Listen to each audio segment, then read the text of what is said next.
어느 철학자는 본받는 것은 어릴 때부터 사람 속에 있는 본능이라고 말했습니다. 이 말처럼 인간은 태어난 후 자라면서 누군가를 모방하는 것으로 시작함을 보게 됩니다. 어린 시절 아이들의 모습을 생각해 보시기 바랍니다. 이 부모의 언행을 따라하며 학습하고 성장합니다. 이런 이유로 아이의 언행을 통해 부모의 평소 모습도 연상해 볼 수 있게 됩니다. 이렇게 자녀가 부모를 닮아 성장하는 것은 아동 발달 과정에 있어 매우 당연하고 자연스러운 일로 여겨지기도 합니다. 오늘 본문에서 사도 바울은 하나님의 자녀로 살아가는 모든 신자는 하나님의 사랑을 입은 자녀로서 아버지이신 그분을 본받아 살아가는 것이 마땅하다라고 말합니다.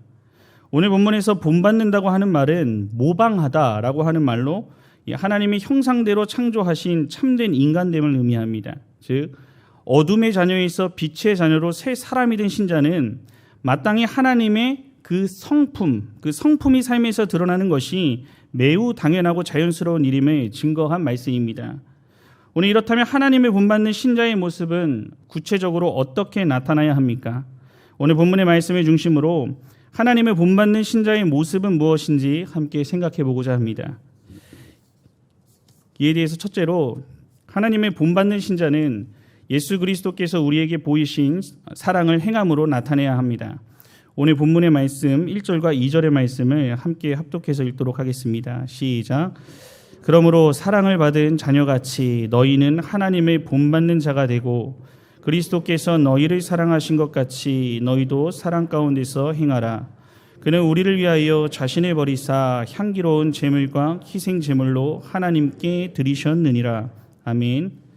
앞서 말씀드린 대로 이 사도 바울은 하나님의 사랑을 입은 자녀로서 하나님을 본받는 자가 될 것을 직접적으로 권면합니다. 오늘 본문에서 우리는 하나님을 본받는다라고 하는 말을 좀 더 이해할 필요가 있습니다. 1절을 시작하며 하나님을 본받으라고 한 것은 하나님의 존재를 본받는 것이 아니라 성품을 본받는다는 의미입니다. 이 성품을 본받는 것은 하나님이 당신이 아닌 타자, 즉 인간과 모든 피조물들을 어떻게 대해 주시는지를 발견하고 이것을 본받으라는 말씀입니다.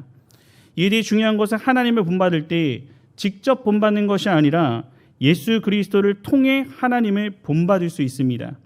이러한 이유로 하나님을 본받으라는 말 뒤에 예수 그리스도의 사역을 이어서 언급하고 있는 것입니다. 이 예수 그리스도는 우리에게 하나님이 어떤 분이신지를 보여주었을 뿐 아니라 하나님께 사랑받는 인간이 어떤 존재가 되고 어떻게 살아가야 할지 우리에게 보여주심으로 알 수 있는 것입니다. 이 예수 그리스도 안에서 우리는 하나님도 발견하고 마땅히 그렇게 되어야 할 인간도 발견할 수 있기 때문에 우리는 예수 그리스도를 통해 하나님을 본받아 살아갈 수 있게 되는 존재인 것입니다. 이에 이어지는 2절에서는 이에 대한 첫 번째 실천 방법을 권면하고 있습니다.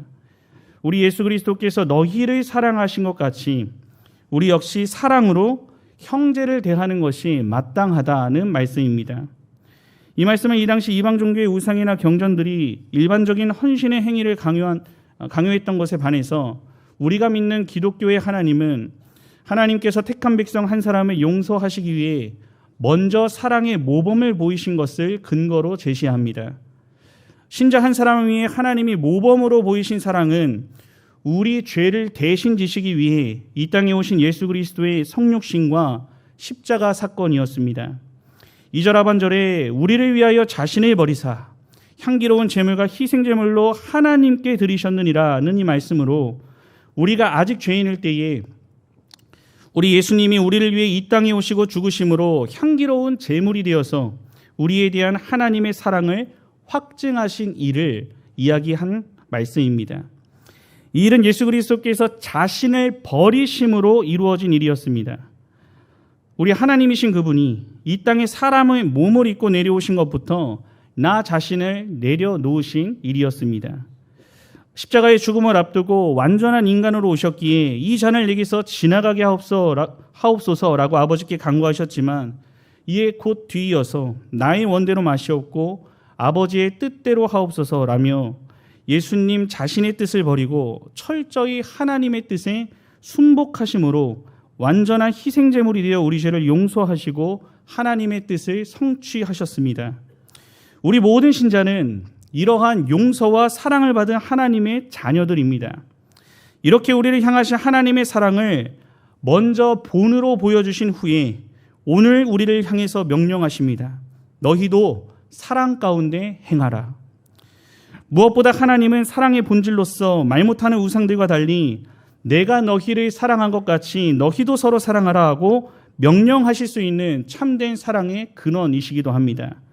즉 역사 가운데 실증된 예수 그리스도의 구속 사역을 들어서 우리를 향한 그리스도의 사랑을 본받아 새 사람으로 살아가는 영적 지체들 간에 그 사랑을 행함으로써 나타내라는 믿음의 권면인 것입니다.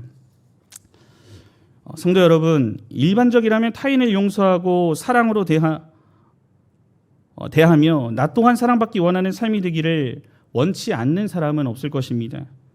이대한 문제는 실천의 상황에 들어갈 때 누군가를 용서하고 또한 사랑을 베푼다는 것은 생각보다 힘든 일이 된다는 데 있습니다. 내 마음속에 아직도 미움의 감정을 가지고 있는 어떤 사람을 떠올리게 될 때 말씀으로 깨달아 행함으로 옮기려는 순간 선뜻 용기를 내지 못하게 됩니다. 순간 상대를 미워하게 됐던 그때가 떠올라 머뭇거립니다. 또한 정작 용기를 내어 입을 열었을 때 상대방의 반응은 내 마음을 더 굳게 만들어 버리곤 합니다. 이때 형제 사랑에 실패한 것 같은 내 모습을 바라보며 또다시 낙심합니다. 내가 사랑해야 하는 대상임을 알고도 이를 삶으로 드러내지 못하는 내 자신이 부끄러워 스스로를 정죄하기도 합니다. 오늘 본문에서 우리 예수님께서는 이런 우리의 연약함을 모르고 하신 말씀이 아닙니다. 이미 모든 것을 동정하신 그분께서 너희도 사랑 가운데 행하라고 주신 말씀입니다. 즉 불가능한 것이 아닌 할 수 있는 일임을 전제한 것입니다. 이럼에도 현실 속에서 우리가 형제를 사랑하는 일에 자주 실패하는 것은 내 힘과 내 능력으로 이것을 이뤄보려는 잘못에 있습니다. 내가 해보려는 시도와 다짐 언제나 한계가 있습니다. 내가 품고 있는 상대방을 온전히 그 마음을 열고 모든 것을 이해하고 진정으로 사랑하며 나아가길 원한다면 나 자신을 내려놓을 수 있어야 하는데 내 안에 무언가를 내려놓지 못하기에 부딪히게 됩니다. 이것은 교회의 지체 안에서뿐만 아니라 내가 사랑하는 가족 관계 안에서도 나타날 수 있는 모습이기도 합니다. 우리가 진정 사랑 가운데 행하기 위해서는 내 힘이 아닌 내 결단이 아닌 오직 예수 그리스도 안에서만 이룰 수 있는 일임을 먼저 깨닫고 나를 사랑하신 그 은혜가 내 안에 가득해지기를 간구하며 나아가야 하는 것입니다. 즉 우리는 먼저 이웃을 향하여 용서를 베풀고 사랑하는 일이 어렵고 큰 희생을 요구한다라고 말하기 전에 먼저 내가 하나님께로부터 받은 사랑의 크기와 넓이, 그 은혜가 얼마나 무한한지를 생각할 필요가 있습니다. 우리 하나님께로부터 오는 모든 사랑과 용서가 예수 그리스도 안에 있고 이 그리스도 안에서 우리에게 허락해 주심으로 주어지는 것들이기 때문에 예수 그리스도께 받은 그 사랑이 내 안에 흘러 넘치도록 간구하는 일이 먼저여야 하는 것입니다. 이러한 은혜를 받은 신자는 죄로 죽을 수밖에 없는 내 실체를 바라보며 나를 버리시고 죽기까지 나아가신 예수 그리스도의 사랑을 품고 모든 지체들과 이웃에게 그 사랑을 증거하며 비로소 살 수 있게 되는 것입니다. 우리 하나님은 이를 위해 먼저 우리를 위한 사랑의 본을 보여주셨고 우리에게 이를 따라 행할 것을 말씀하고 있으신 것입니다. 이제는 우리가 그 사랑을 나타낼 때입니다. 우리 주님을 닮기 원하고 그분의 본을 따라 살기 원한다면 그 사랑에 온전히 비례할 수는 없지만 그 모습의 모방자가 되어서 묵묵히 그 사랑을 전달하기에 힘쓰시기를 바랍니다. 우리 하나님이신 예수님께서도 죽어 마땅한 나를 위해 스스로를 내려놓으시고 버리시고 오직 아버지의 뜻을 따라 그 일을 이루셨음을 기억하고 너희도 사랑 가운데 행하라는 그분의 뜻을 따라 내 주변의 형제를 사랑으로 대하는 하나님을 본받는 신실한 자녀의 모습을 나타내는 성도님들이 다 되시기를 우리 주님의 이름으로 간절히 축원합니다.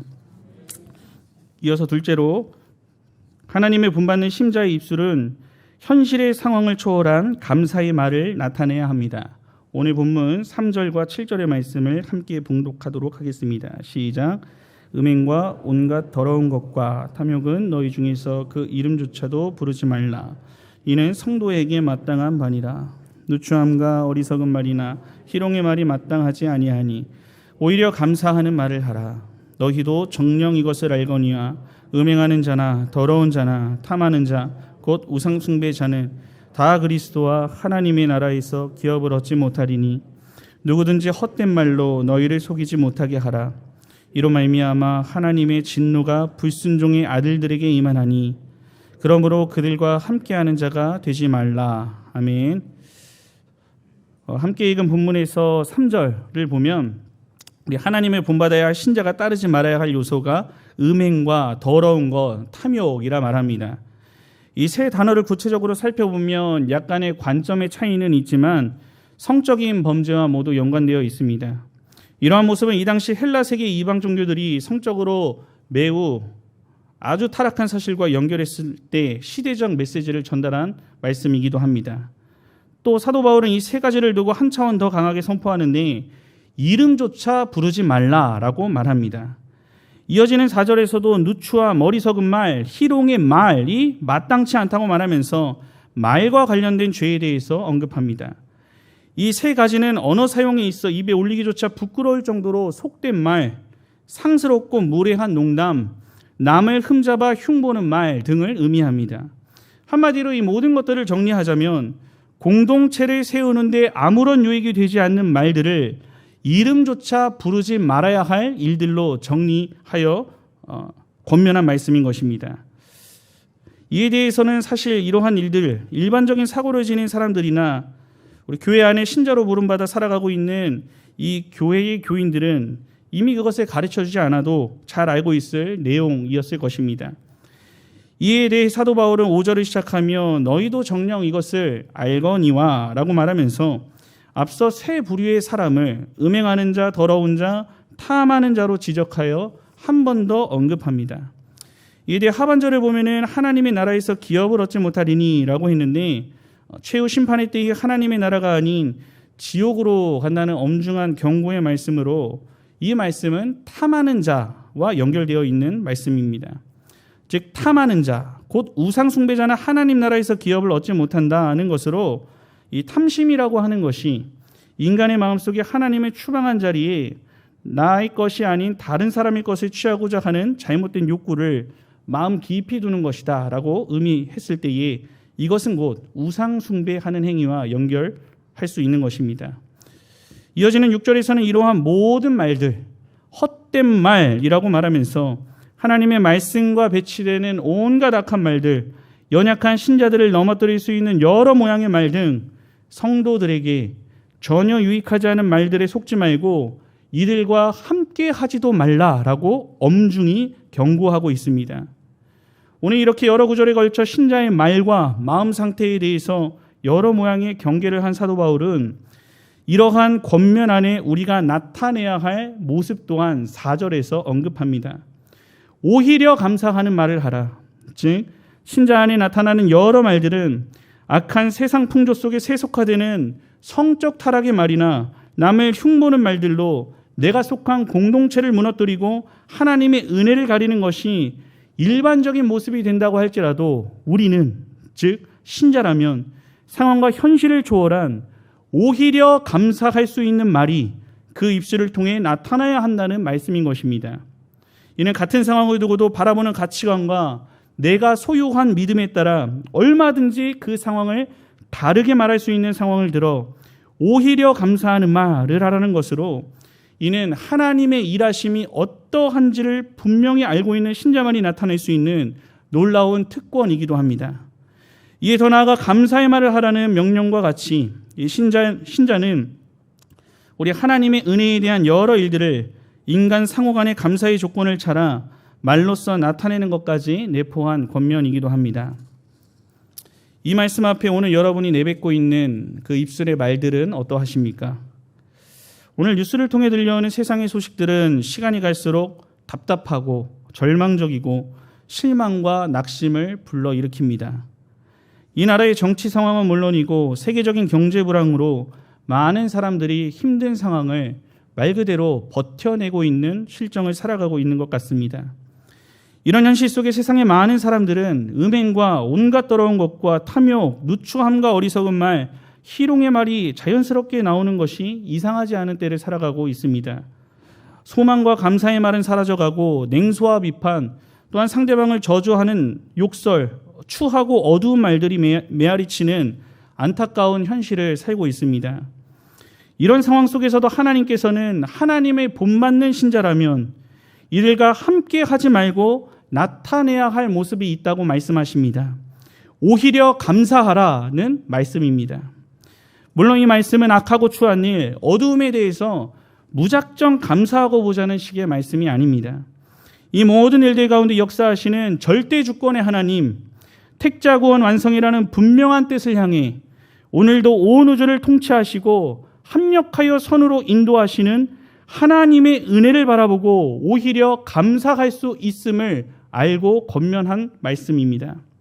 이 시편의 많은 구절과 성경 안에 나타난 현실을 초월하여 회복시키시는 그 하나님의 은혜를 향해 선치적인 감사를 올려드리는 믿음의 고백을 우리에게도 원하고 있으십니다.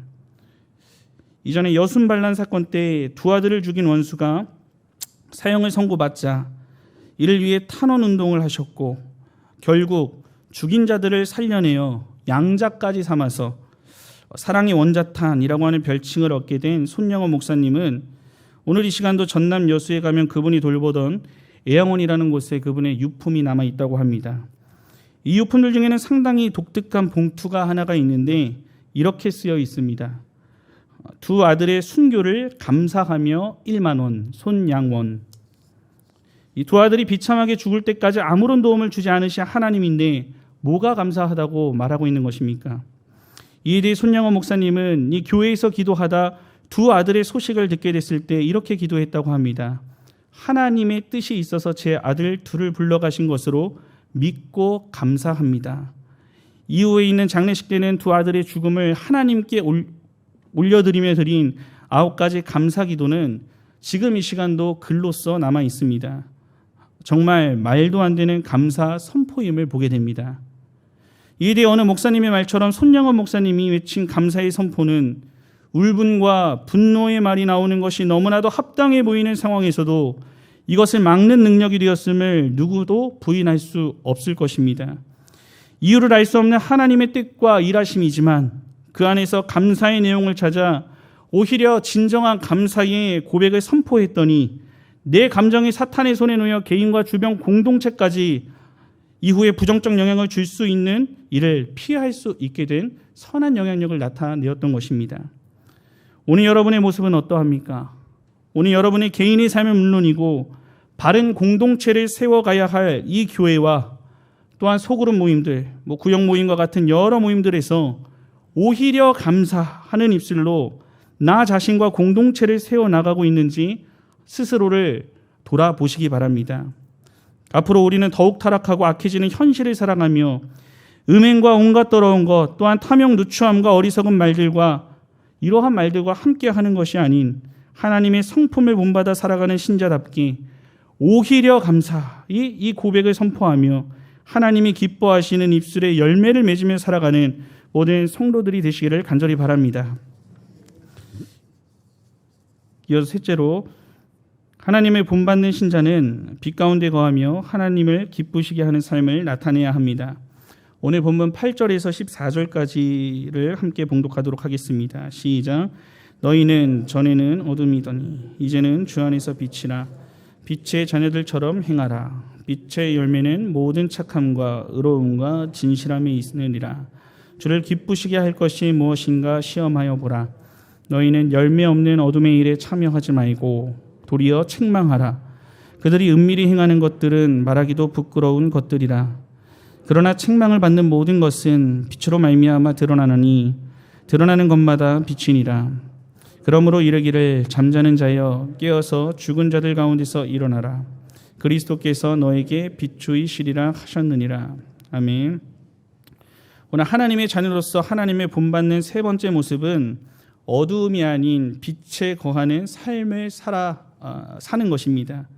너희가 전에는 어둠이더니 이제는 주 안에서 빛이라는 이 말씀과 같이 예수를 믿기 전에 우리는 어두움에 속한 삶을 살았다 해도 예수 그리스도의 은혜로 신자의 삶을 살아가는 새 사람은 빛의 자녀로서 빛의 열매를 맺을 것을 권면합니다.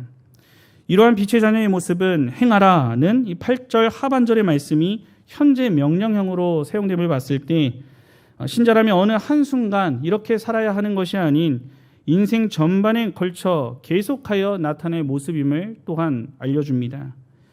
오늘 이렇게 빛의 자녀로 신자가 맺을 열매는 이어지는 9절에 착함과 의로움과 진실함이라 말합니다. 이 착함은 일반적인 선을 표현하며 의로움은 하나님께서 택한 자와의 관계를 바르게 회복시켜 주시는 것을 의미합니다.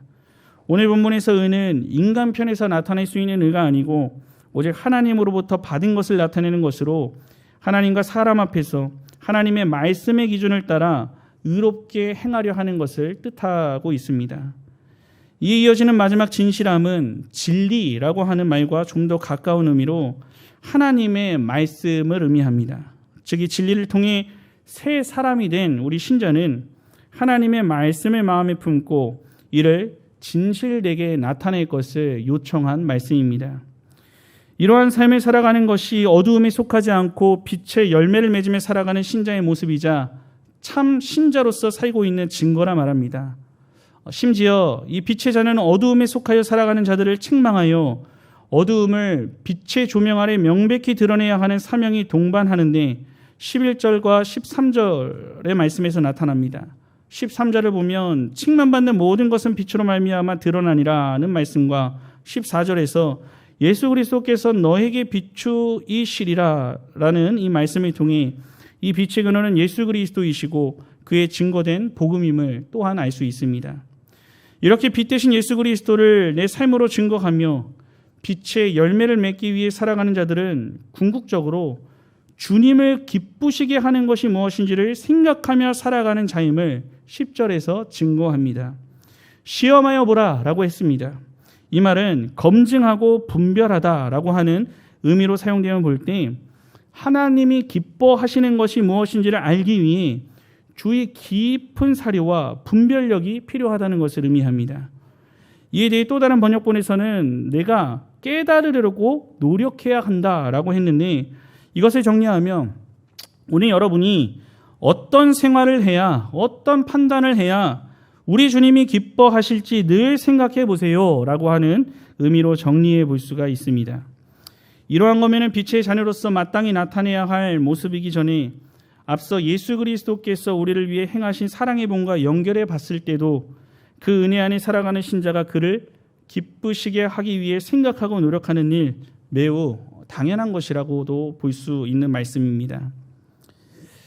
이 세상을 살아가는 많은 사람들은 저마다 다양한 삶의 가치관에 따라 판단하고 선택하며 살아갑니다. 무언가 가치 있는 일들을 찾아 애쓰며 살아가는 사람도 있지만 궁극적으로 그 안을 들여다보면 내가 옳다고 생각하는 일, 즉 나라고 하는 자아를 중심으로 살아가는 모습을 보게 됩니다. 내 생각, 내 삶의 질, 내 가족, 내 자녀, 물질과 명예를 최고의 가치에 올려놓고 이를 이루기 위해 어떻게 살아가야 할지 곰곰이 생각하고 계획하며 행동합니다. 이건 사실 어느 것 하나 중요하지 않은 것들이 없고 왜 그것을 목적으로 삼고 살아가냐고 정죄할 수 없습니다. 이런 현실에서도 빛의 자녀로 살아가는 신자라면 앞서 말씀드린 가치를 뛰어넘는 더 궁극적인 목적이 있음을 알고 그 일들이 이루어짐을 보고 기쁨을 느낄 수 있어야 합니다. 이것이 무엇입니까? 주를 기쁘게 하시는 일들이 무엇인지를 최고의 가치에 올려놓고 이를 위해 곰곰이 생각하고 판단하고 행동하는 일입니다.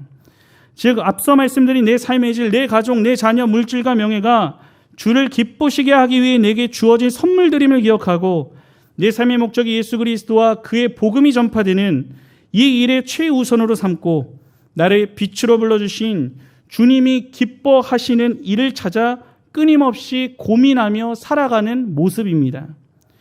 이 빛의 자녀로 빛의 근원이신 예수 그리스도를 위해 살아가는 모든 신자는 우리가 먹고 마시는 사소한 일부터 또한 크고 작은 여러 일들과 반복되는 일상 속에서 하나님이 기뻐하심으로 영광 받으시는 일이 무엇인지를 분별하고 살아가야 합니다.